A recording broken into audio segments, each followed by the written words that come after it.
Sensibiliser sur l'impunité des auteurs des VBG, violences basées sur le genre. Contrôle des prix des produits de consommation et des poids. Une mission de contrôle sillonne le pays. À Mamoun, elle a relevé quelques manquements. Les points dans ce journal. Religion, le focus ce soir sur le carême chrétien, les avantages et les interdits du jeûne pendant cette période de pénitence dans ce journal.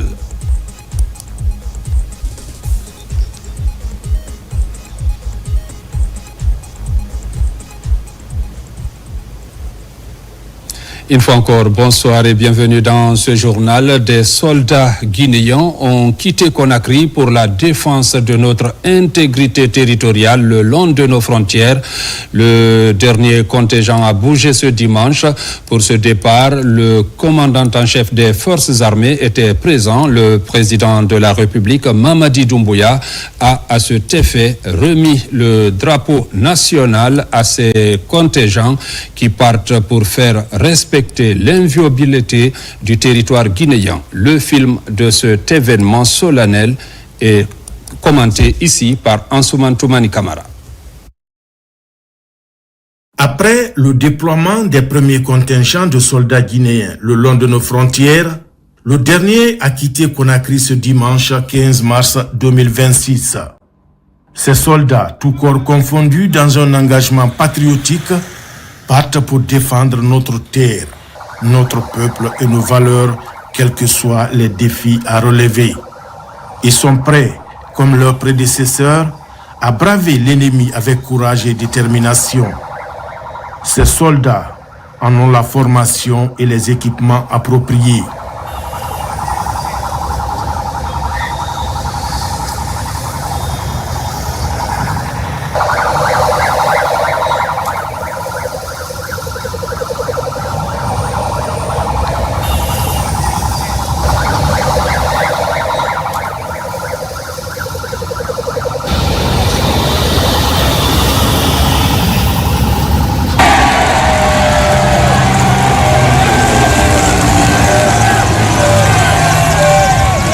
La Guinée, puissance militaire hier, la Guinée, puissance militaire aujourd'hui.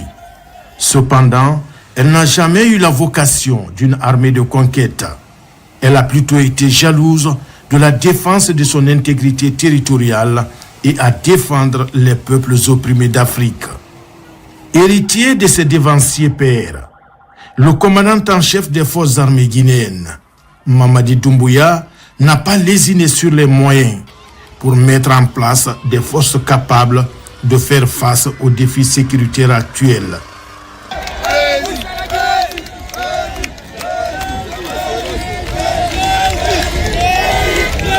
Pour le départ de ce dernier contingent de soldats guinéens, le président de la République est venu en personne remettre le drapeau à ces vaillants guerriers.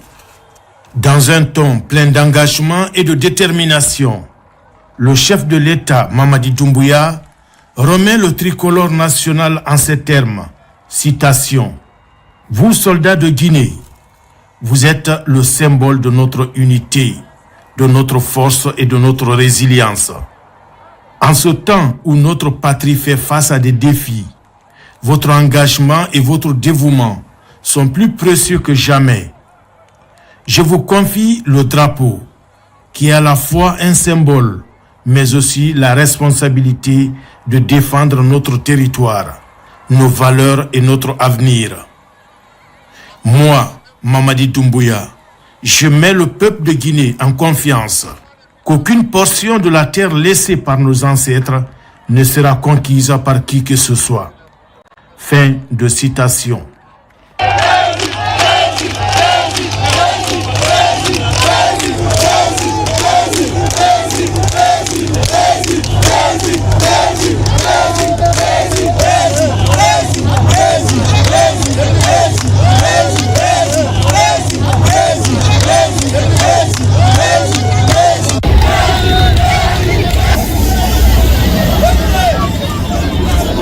Appuyées par les forces aériennes et sous les ovations du peuple qu'elles défendent, les forces armées guinéennes partent pour faire respecter l'intégrité territoriale du pays et protéger ses braves populations. Tout au long du parcours dans la capitale, la population est sortie massivement pour encourager et ovationner les sentinelles de la paix. Des soldats dont le travail, loin d'une simple mission, c'est un acte de sacrifice et de dévouement qui ne connaissent pas de limites. D'où le slogan « Notre nation, notre raison d'être ».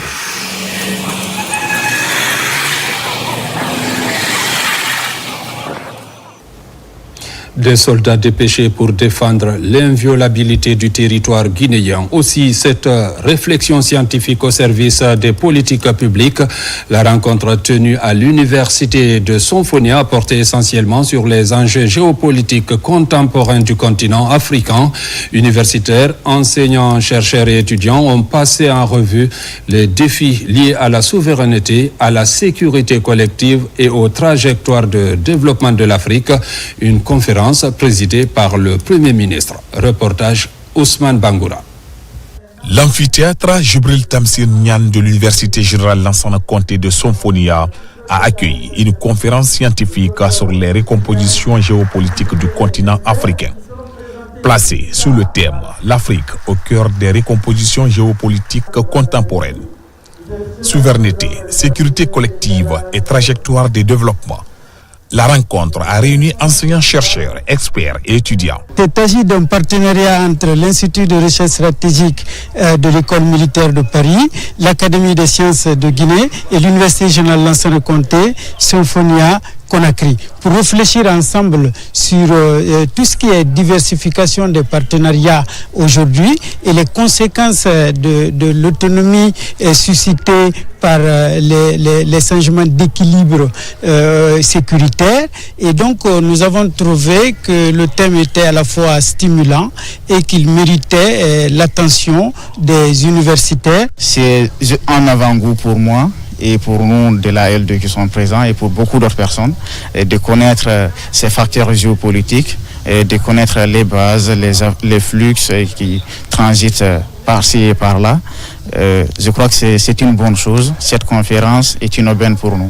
Le recteur de l'Université générale Lansana Conté de Sonfonia salue la présence du Premier ministre, estimant qu'elle témoigne de l'intérêt des autorités pour la recherche scientifique et le rôle de l'université dans l'élaboration des politiques publiques. Nous attendons de l'université les conclusions de cette conférence pour voir qu'est-ce qu'on peut faire pour anticiper le processus de développement de façon à ce que ça puisse coller à la vision de son Excellence Monsieur le Président de la République et du gouvernement guinéen. Président de la cérémonie d'ouverture, le Premier ministre Amadou Ouriba a rappelé que l'université doit demeurer un espace de production d'idées et d'anticipation stratégique. Comme vous le savez, lorsqu'on ne partage pas une même vision de notre passé, il est extrêmement difficile d'envisager l'avenir de manière convergente. C'est la raison pour laquelle le président Doumbouya avait insisté sur l'indispensable nécessité d'aller dans le sens de la réconciliation et dans le sens, disons, de regarder le passé avec beaucoup plus de distance pour rendre à César ce qui appartient à César. Et comme vous le savez, l'écriture de l'histoire générale de la Guinée nécessite l'implication de l'université ou des universitaires, et en l'occurrence les historiens. Le projet est en cours. À cet effet, nous avons demandé la collaboration et l'assistance de l'UNESCO et avec nos partenaires du Sénégal, des coopérations sont en cours pour nous permettre, dans le cadre de l'enseignement supérieur, parce que c'est un domaine du ministère de l'Enseignement supérieur, de participer à la rédaction de l'histoire générale de la République de Guinée. Ça, c'est un élément extrêmement important qui permettra de sortir d'une façon passionnelle et d'une façon, j'allais dire, sectaire de la lecture de notre passé récent. Parce qu'il est indispensable pour qu'on puisse mobiliser l'ensemble de nos intelligences, l'ensemble des communautés humaines qui peuplent ce pays dans un même élan, d'avoir un narratif commun par rapport à notre passé, principalement depuis la période de l'indépendance. Après la conférence, le chef du gouvernement a visité les chantiers de rénovation et d'extension de l'Université générale Lansana Conté de Somfonia. Il s'est félicité de l'avancement des travaux et a souligné l'importance de doter la Guinée d'infrastructures universitaires modernes et adaptées. Promotion des droits fondamentaux de la couche féminine en marge de la 70e session des Nations Unies à New York. La Guinée a organisé une activité où elle a plaidé pour l'impunité des auteurs des VBG et l'accès effectif à la justice pour les femmes. Le point avec notre envoyé spécial Mohamed De Camara. En marge de la 70e session des Nations Unies sur la condition des femmes ici à New York, la Guinée de son côté organise une rencontre parallèle axée sur l'impunité des auteurs des violences basées sur le genre, mais également le renforcement de l'accès effectif à la justice pour les femmes et les filles. L'occasion est mise à profit pour souligner d'entrée que les violences basées sur le genre restent l'une des pires formes de violence des temps modernes. Pour ce faire, une synergie d'action entre les acteurs impliqués dans le processus est nécessaire pour pouvoir réduire le taux de prévalence des MGF en Guinée. Les mécanismes qui sont mis aujourd'hui en place, les dispositions qui sont prises par le gouvernement guinéen, le renforcement des capacités opérationnelles des agents et la construction et l'équipement des édifices pour abriter les services spécialisés dans le cadre de lutte contre les VBG dans le pays. Je crois qu'on ne peut pas parler de l'impunité parce que toutes ces dispositions-là sont prises pour essayer d'éradiquer carrément ce fléau dans notre cité guinéenne. Nous avons rappelé tout ce que l'État a fait et surtout ce que l'État est en train de faire pour les femmes en situation carcérale.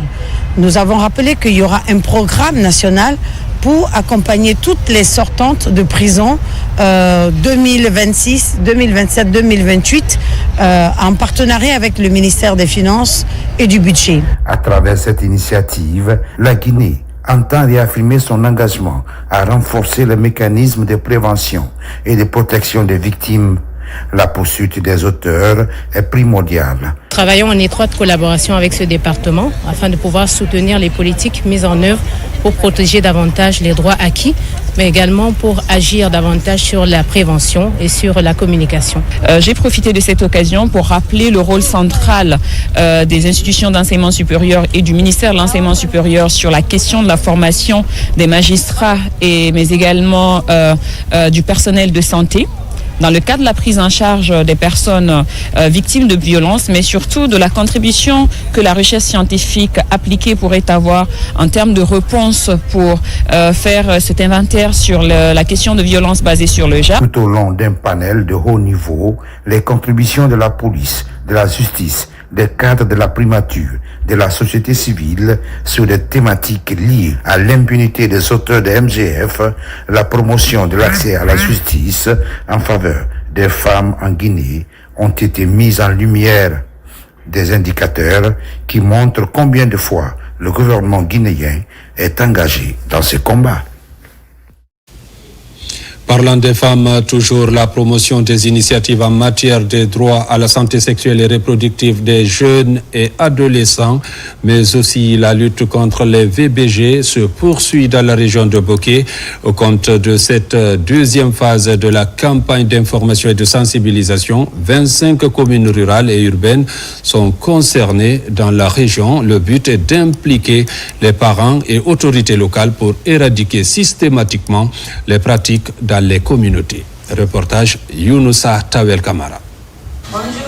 Au compte de cette deuxième phase, le projet d'appui au droit et à la santé sexuelle et reproductive des jeunes et adolescents bénéficie de l'appui technique et financier de l'expertise France et l'ONG APRODEJ. Il vise à promouvoir des initiatives en matière de droit à la santé sexuelle et reproductive des jeunes et adolescents, mais aussi lutter contre les différentes formes de violences basées sur le genre dans la région de Boké. Il y aura un volet de prise en charge des survivantes de VBG qui va être développée dans ce projet. Notamment, nous allons accompagner 31 filles-femmes survivantes de BBG et 12 filles-femmes en conflit avec la loi seront soutenues dans ce projet. Il y aura aussi des groupements d'épargne et de crédit seront installés dans le cadre de l'autonomisation des filles-femmes. Il y aura des espaces de jeunes qui vont être aménagés au niveau de ces causes pour permettre aux ces causes de réaliser des campagnes de sensibilisation. Déjà, 25 communes rurales et urbaines de la région sont visées par ce projet. Il s'agit de la préfecture de Koundara, Gawal et le chef-lieu de la préfecture de Boké.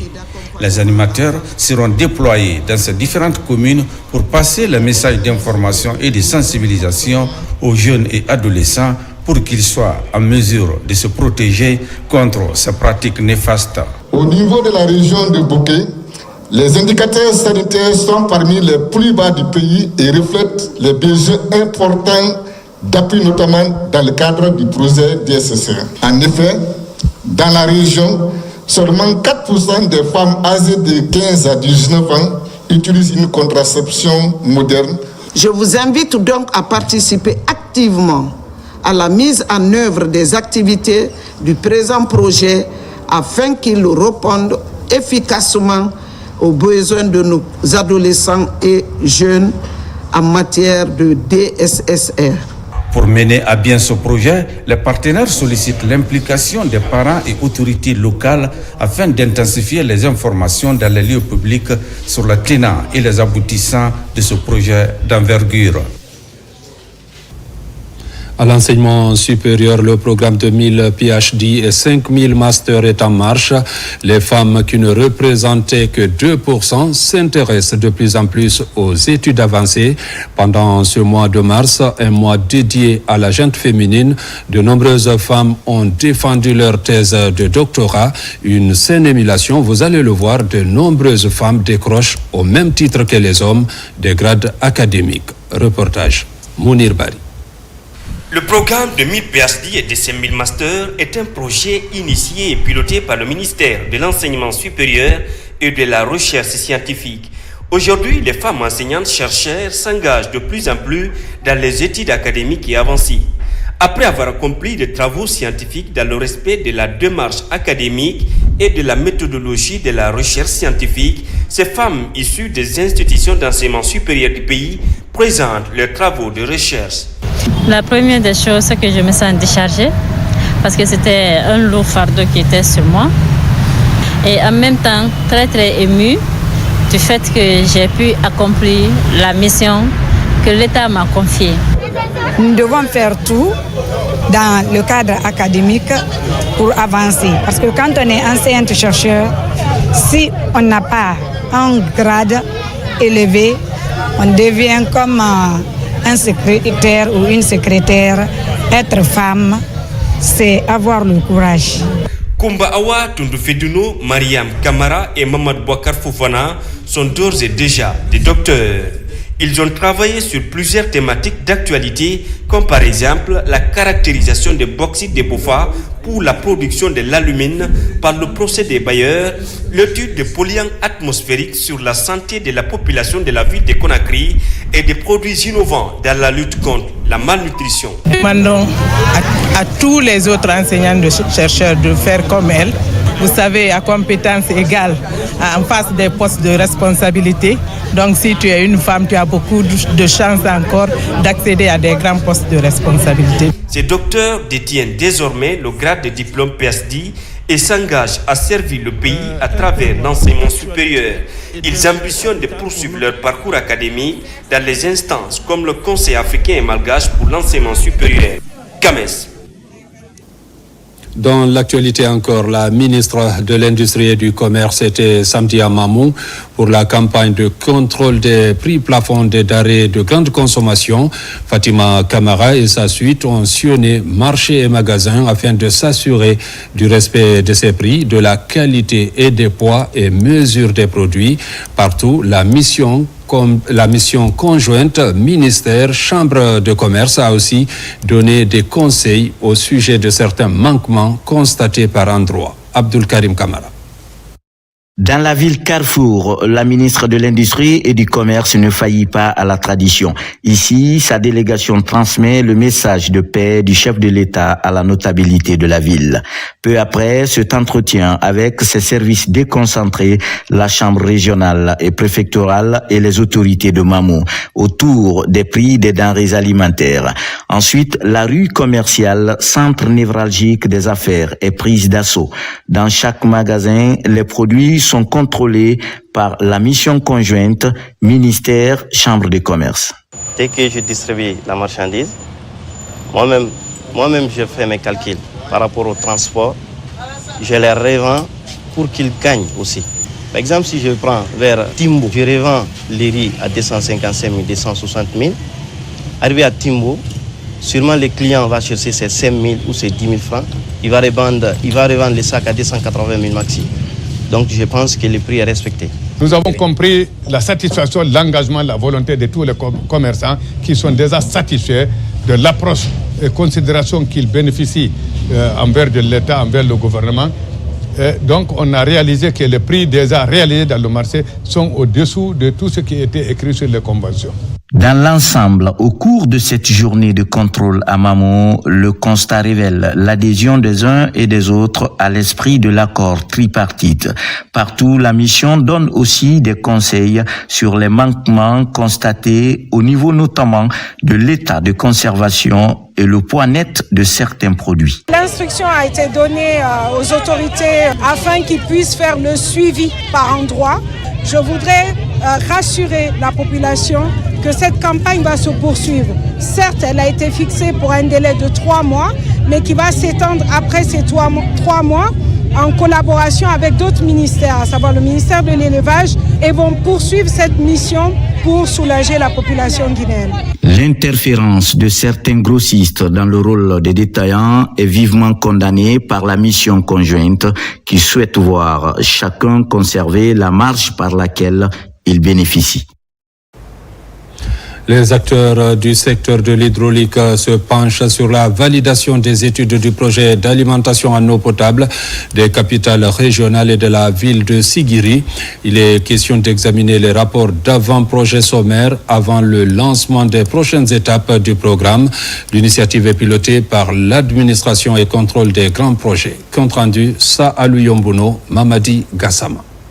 Après plusieurs mois d'investigation et de travaux techniques sur le terrain, le projet d'alimentation en eau potable des 7 capitales régionales et de la ville de Sigiri franchit une nouvelle étape.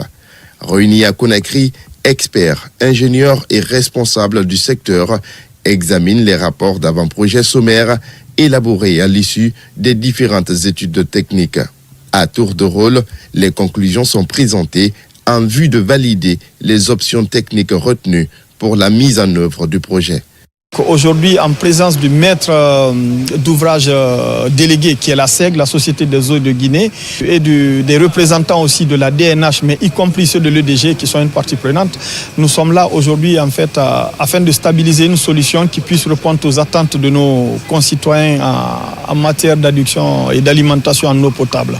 La rencontre a permis également d'harmoniser les analyses des différents acteurs avant le passage à l'étape suivante du projet, notamment les études détaillées et la mobilisation des financements. Nos attentes, c'est d'avoir un rapport conséquent, bancable, qui peut nous permettre, comme je le disais tantôt, d'aller vers les partenaires techniques et financiers pour la mobilisation des financements requis afin de réaliser maintenant les ouvrages nécessaires pour satisfaire les demandes en eau dans ces différentes villes.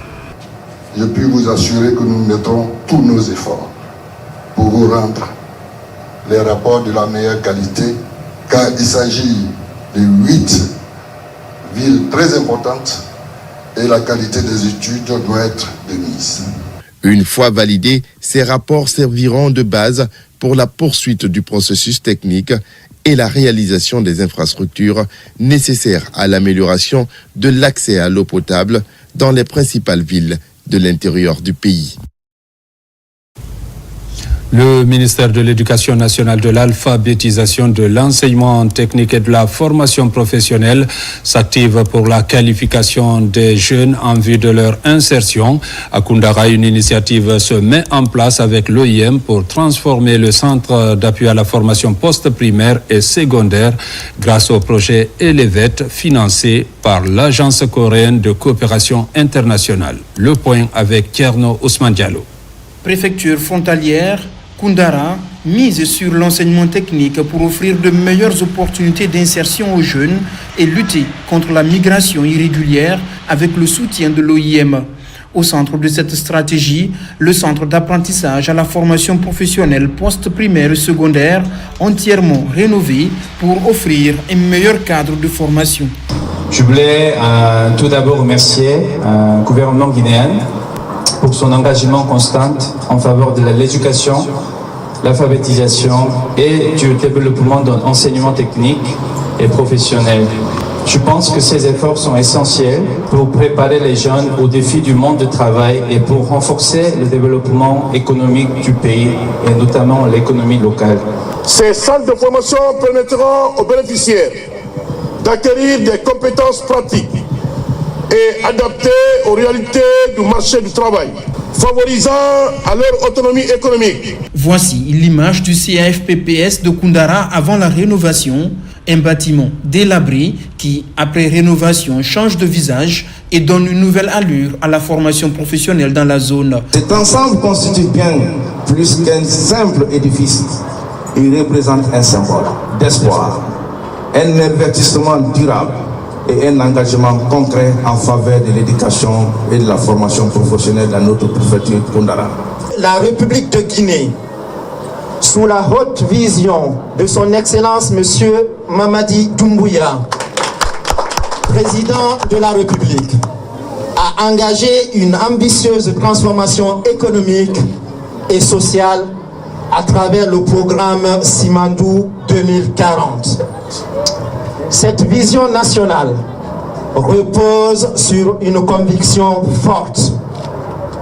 Le développement durable d'un pays passe par la qualification de son capital humain. L'Agence coréenne de coopération internationale et l'Agence italienne pour la coopération au développement soutiennent la redynamisation du CAFPPS de Koundara dans le cadre du projet Elevet qui accompagne également plusieurs groupements de jeunes et de femmes pour leur autonomisation. La direction préfectorale de la santé de Forêt-Caria vient de tenir sa session du comité technique préfectoral de la santé. Durant 3 jours, les participants ont passé en revue les activités menées dans les différentes structures sanitaires de la préfecture au cours de l'année 2025 et aussi identifié des principaux défis à relever afin de renforcer les performances du système sanitaire. Reportage Sidiki Sissé, Marwan Kamara. La préfecture de Forêt-Caria accueille la session du comité technique préfectoral de la santé. Une rencontre consacrée à l'évaluation des activités réalisées au cours du 2e semestre de l'année 2025. L'objectif, faire le point sur les résultats obtenus, identifier les insuffisances et définir de nouvelles orientations pour améliorer les performances du système de santé au niveau local. Tout le monde est là pour pouvoir discuter ensemble et proposer des solutions qui peuvent nous permettre d'améliorer les conditions de vie de la population conformément aux directives de M. le Président de la République qui a toujours mis en premier plan la santé comme une priorité des priorités. Au cours des travaux, les responsables sanitaires préfectoraux, les représentants des structures de santé ainsi que les partenaires techniques ont passé en revue plusieurs indicateurs clés. Parmi les points examinés figurent la couverture vaccinale, la prise en charge des maladies prioritaires et le fonctionnement des centres de santé. L'OMS est engagée à soutenir le ministère de la Santé et les autorités locales pour renforcer le système de la santé du district et améliorer la santé de la population. Nous sommes prêts à travailler avec vous pour identifier les domaines prioritaires et à mettre en œuvre des solutions efficaces. C'est un rendez-vous de bilan. Chacun présente, montre ses faiblesses, montre ses mérites et ensemble nous proposons des pistes de solutions, ce qui donne une performance au niveau du centre de santé. Cette session du comité technique préfectoral de la santé est un cadre de concertation essentiel pour suivre les performances du système sanitaire et orienter les actions futures en vue d'une meilleure prise en charge des populations. Dans la dynamique toujours de l'amélioration de l'accès aux services sociaux de base, les autorités locales de la préfecture de Sigiri ont procédé au lancement des travaux de construction et d'équipement du poste de santé du district de Yorola, financé par le Fonds national de développement local. Ce projet vise à rapprocher les services sanitaires des populations. Le point dans ce reportage de Kumba Sovogi. Dans le district de Yorola, préfecture de Sigiri, c'est un rêve de plusieurs années qui se matérialise enfin par cette pose de première pierre. Les travaux de construction d'un poste de santé sont lancés dans cette localité par les autorités locales, avec un coût d'exécution estimé à plus d'1 milliard, 19 millions de francs guinéens. D'entreprises contractantes comptent exécuter les travaux sur un délai de 4 mois. Le poste de santé est composé de plusieurs chambres. Il y a les salles d'accouchement, salles de soins, salles de traitement et salles de consultation. Il y aura une clôture semi-gris métallique de 200 mètres linéaires et un forage équipé de pompes cardiaques qui sera exécuté dans l'enceinte de la cour. En plus, une salle de tri et 2 blocs latrines de 2 cabines. Dans notre phase du diagnostic socio-participatif et économique, nous nous sommes rendus compte que la priorité numéro 1 au niveau du district de Yorola, c'était la construction d'un poste de santé. C'est pourquoi nous avons soumis ce projet au Conseil, qui l'a adopté et qui a demandé à ce que nous le soumettons sur le financement de l'ANAFIC. La construction de ce poste de santé constitue un offre de soulagement pour les habitants de Yorola. L'édifice viendra ainsi résoudre les problèmes liés à l'accès aux soins de santé dans cette localité.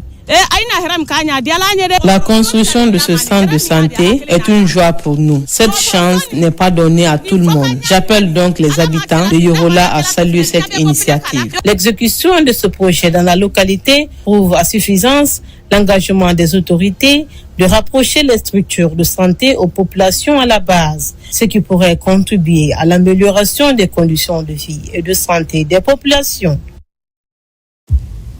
Clôture de la 10e édition du Coran Challenge 2026 initiée par le groupe Guinée-Buzz.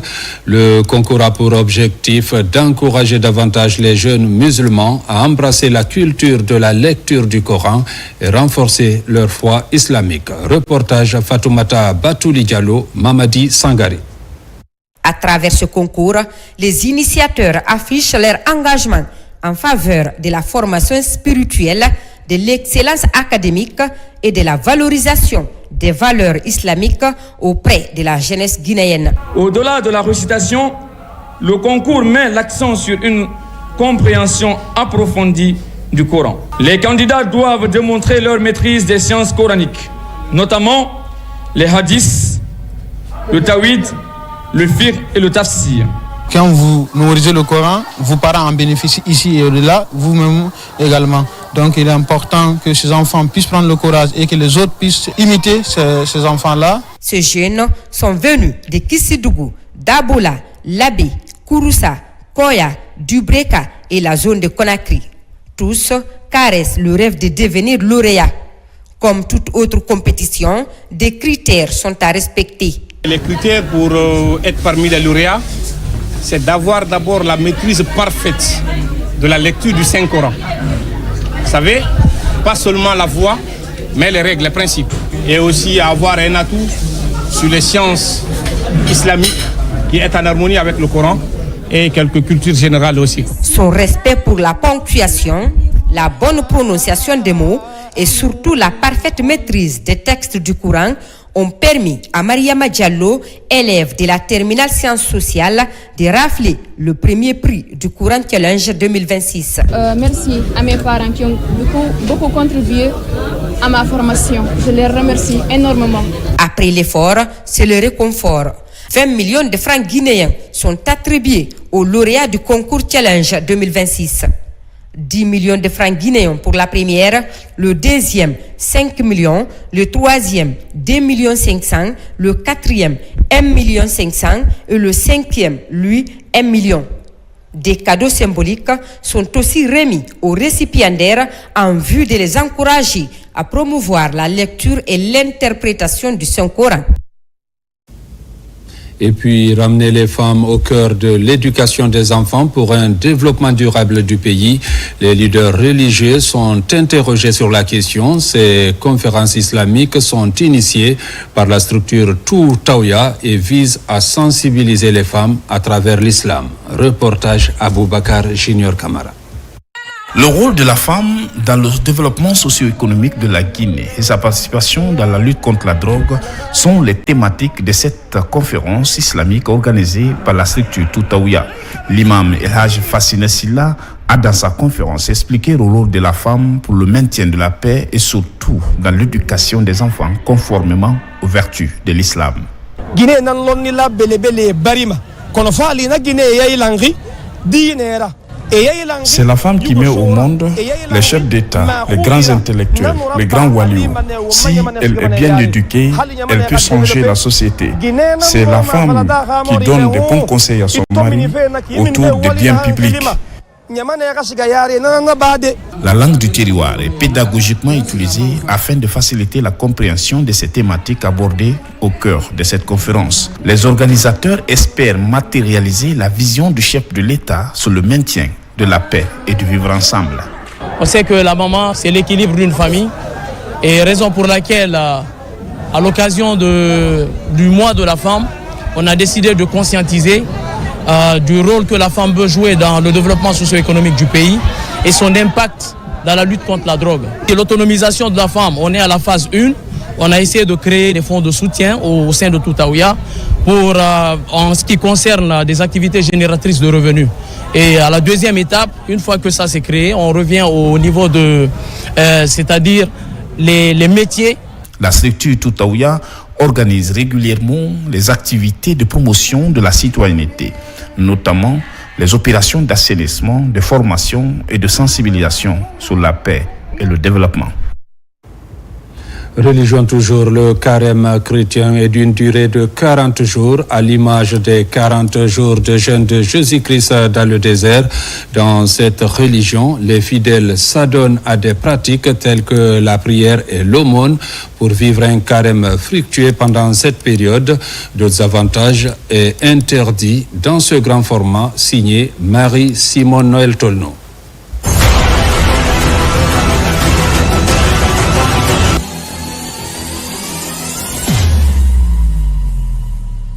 Depuis le 18 février dernier, jour des cendres, les fidèles chrétiens catholiques cheminent au désert à la suite du Christ, pratiquant le jeûne, l'aumône et la prière.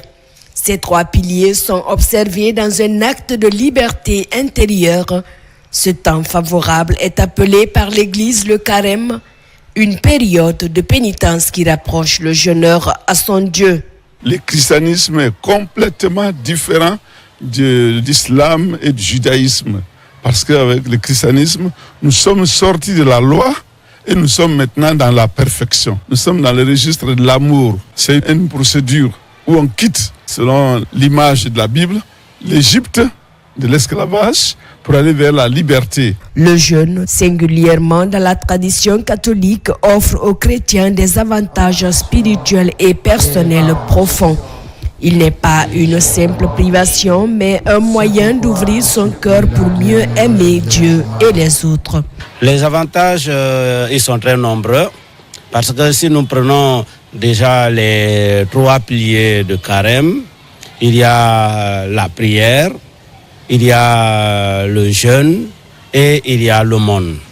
Ce sont là quelques avantages d'abord spirituels, parce que quand nous entrons dans le temps de carême, nous devrons nous approcher de Dieu. Et nous nous approchons de Dieu comment? À travers le jeûne.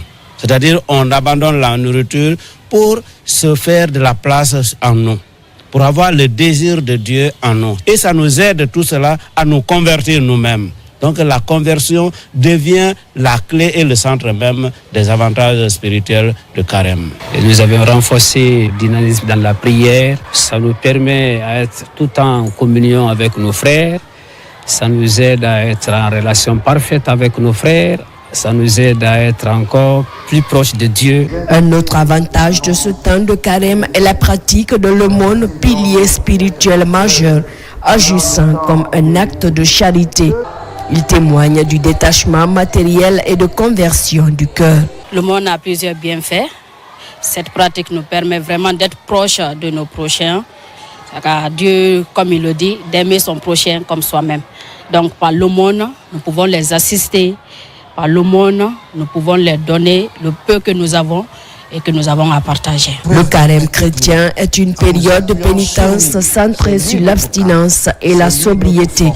Pour les catholiques, cette période de spiritualité est essentielle pour se préparer pour la Pâque en partageant ce que Dieu a donné. Ce qui est interdit d'habitude aux chrétiens, le péché, c'est interdit à tout moment. Et pendant le carême, on doit au contraire s'efforcer de vivre davantage l'amour. Il n'y a pas de petites choses qu'on dit, si tu fais ça, tu as mal fait le carême. Non. Dans la liturgie du temps de carême, le mot hébreu « Alléluia » qui signifie « louer Dieu » n'est ni chanté ni récité durant les messes. Les fidèles sont invités à adopter de meilleurs comportements comme venir à l'heure aux célébrations eucharistiques, pratiquer la charité. Tout un ensemble d'actes de conversion qui n'a qu'un seul but, se rapprocher de Dieu pour célébrer la Pâque.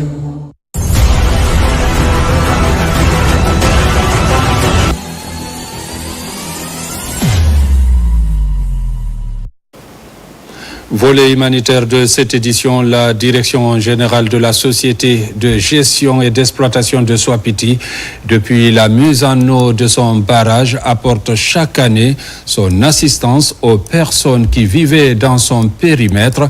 Ces gestes continuent de venir en aide à ces populations impactées pour faire face aux problèmes du quotidien dans la localité. Reportage Nabi Kamara.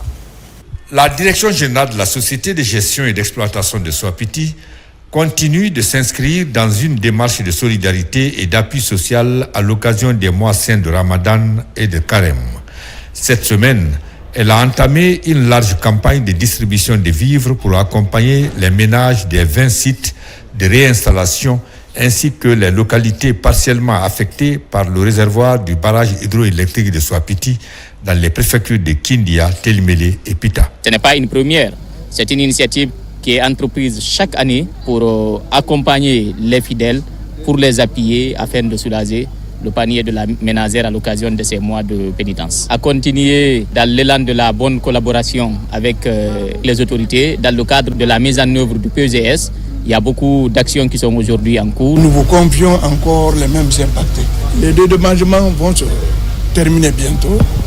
Mais ce qui est clair, la collaboration qui doit exister entre cette population impactée et vous doit être une collaboration éternelle.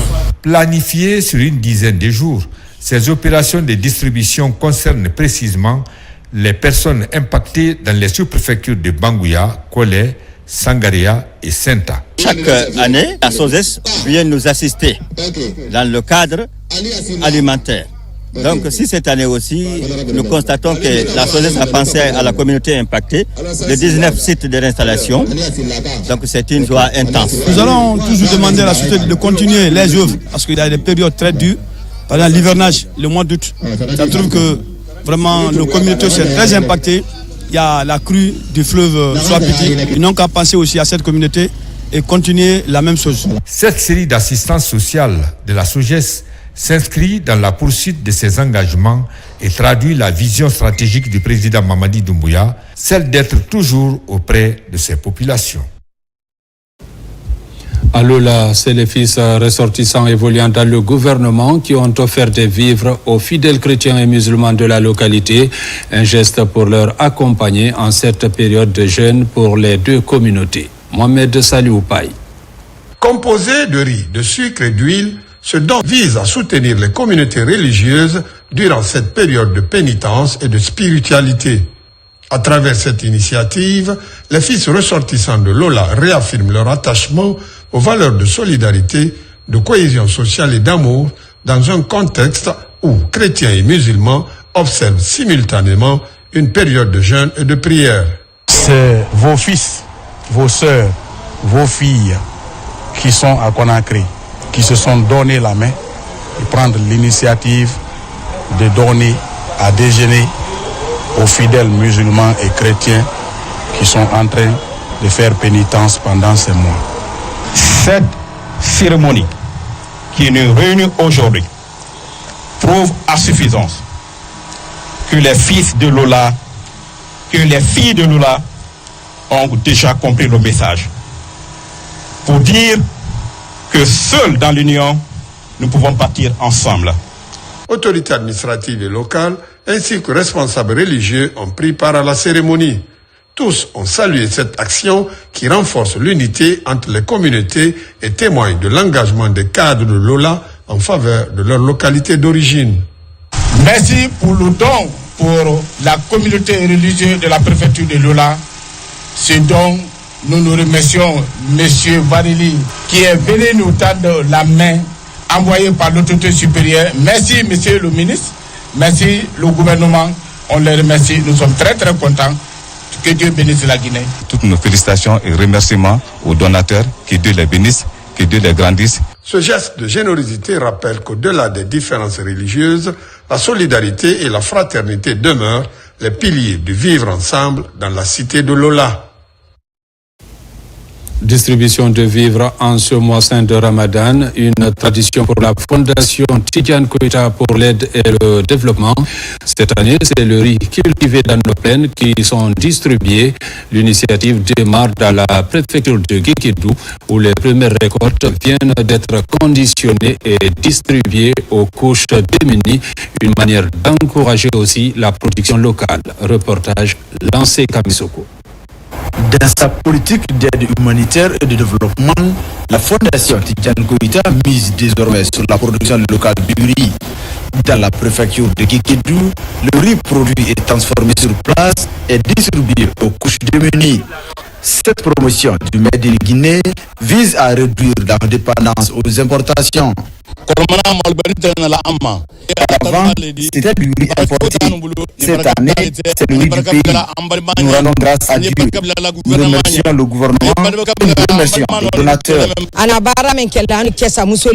Son geste envers nous les veuves nous comble de joie. C'est Dieu seul qui peut le récompenser pour ça.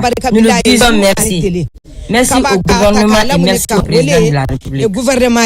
Ce acte hautement significatif est apprécié à sa juste valeur dans la ville de Tchandena Dembadouno. Une fondation utilise non seulement beaucoup de jeunes, beaucoup de femmes, et si par exemple de telles actions se multiplient, vraiment, on ne peut que s'en réjouir. Cette chaîne de solidarité est désormais bâtie sur la contribution des main-d'œuvre locales pour soutenir la boussole de la charité dirigée vers les personnes vulnérables et Guékédou se positionne comme le point de départ de ce renouveau.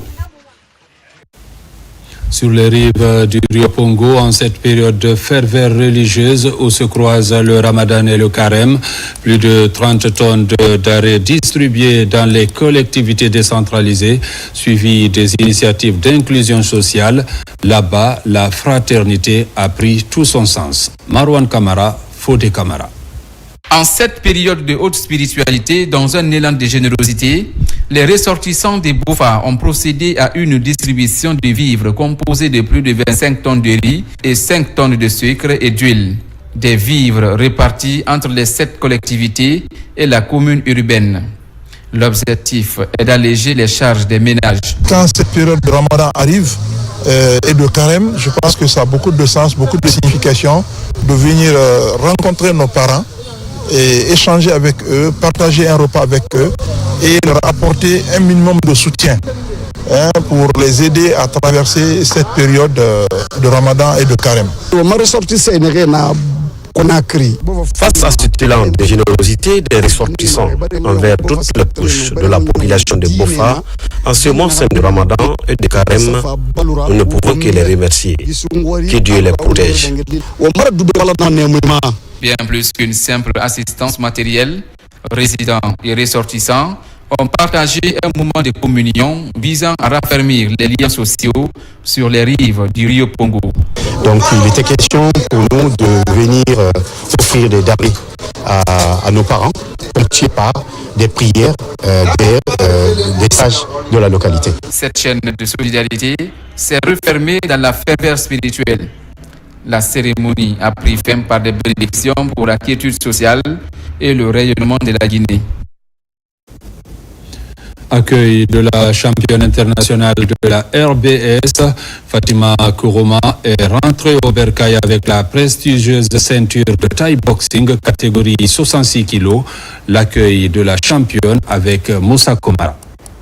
Sur le ring, elle est sans pitié. Dans un duel où le courage et la technique font toute la différence, Fatima donne le meilleur d'elle-même. D'abord, face à elle, une Iranienne. Dès les premiers échanges, l'intensité monte. Avec des coups précis, elle fait un KO. Le deuxième semble compliqué. L'Australienne fait peur, mais elle est vite maîtrisée par Fatima par des points. Le dernier, face à la Thaïlandaise, est gagné sans difficulté. Avec cette victoire écrasante, la Guinéenne est sacrée championne internationale du Muay Thai de sa catégorie 66 kg en Thaïlande. Au retour à Conakry, elle est accueillie en héros. C'est vraiment une grande fierté. J'ai toujours rêvé de le faire, de montrer que la Guinée aussi peut avoir des championnes, peut emporter des trophées pareils que les hommes. Parce qu'en Guinée, on a quand même beaucoup de champions. Donc aujourd'hui, je voulais faire la différence et par la grâce de Dieu, ça a été accompli. Souriante, mais visiblement émue, Fatima impressionne par un parcours satisfaisant et rassurant. Sa victoire est le fruit d'années d'entraînement. La Fédération guinéenne de Muay Thai salue l'accompagnement du ministère de la Jeunesse et des Sports. Elle espère que ce succès va contribuer à valoriser le talent guinéen sur la scène internationale. Et félicitations à notre championne, notre combattante qui porte au couleurs de la Guinée à l'international. Message de félicitations à notre athlète qui vient par son talent, son dynamisme, vient d'honorer notre pays à l'international. Donc c'est vraiment des chaleureuses félicitations de la part du ministère et de l'État tout entier. Ça prouve que la femme guinéenne peut briller dans toutes les disciplines. Fatima n'est pas sa première victoire. En 2025, elle a remporté son premier combat avec succès à Abidjan. Avec une chorégraphie impressionnante, son deuxième combat a été fièrement raflé au Togo et au Nigeria. Mesdames, Messieurs, c'est la fin de cette édition. Merci de l'avoir suivi et bonne suite de programme sur la télé.